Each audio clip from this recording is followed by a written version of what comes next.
O pare ko, meron akong problema. Another day, another luto ulam serye. Na naman,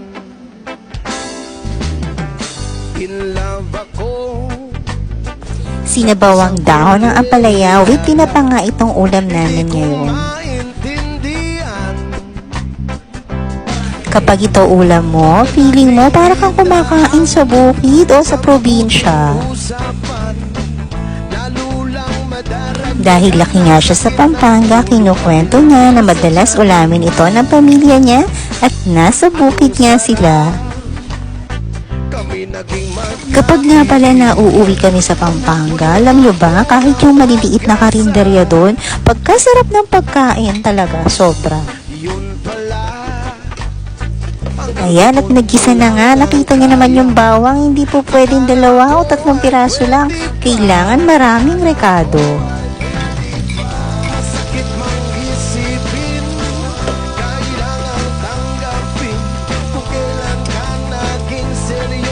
At sa paggigisa pala, makikita nyo na hindi basta-basta tambog lang ng tambog. Talagang niluluto niya yung bawang sibuyas at kamatis.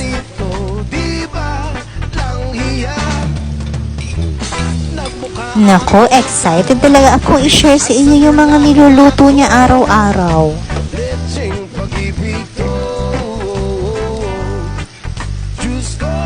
Kapag ganyan na yung nagluluto, lagi siyang may kwento, lagi niyang naaalala yung kabataan niya nung nandun pa sila sa Pampanga. Abay, napakasarap naman pakinggan kasi alam mo yung simpleng pamumuhay na masaya sila.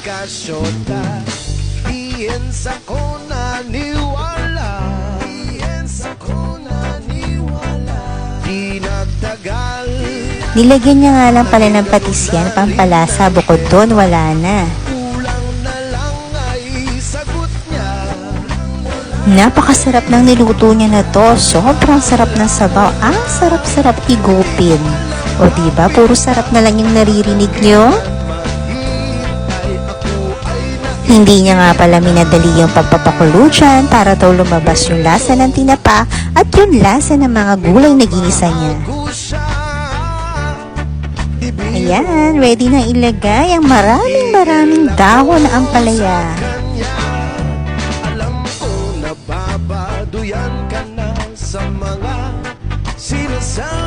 Kaya kaganda nga ng dahon na nabili niya, ang tataba.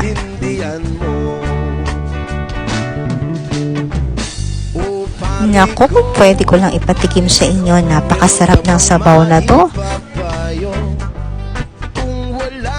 Sabi niya nga pala sa akin, kailangan daw maraming kamatis para mas masarap yung sabaw.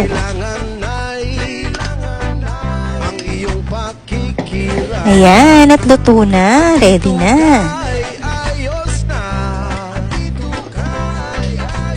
Nauna na nga pala niyang lutuin yung daing na Gigi dyan, kaya ngayon magkakain na at kakain na kami. Alam nyo, nakakatuwa rin sa kanya. Halimbawang nag-ulam kami ng karne ng Monday, pagka Tuesday, kailangan ng ulamin naman namin isda o gulay. Sinama ko na nga pala dito yung video na pagpipito ng daing na Gigi. Ang sarap nilang partner, sobra. Heto, kainan na. Sa susunod ulit na luto serye. Bye!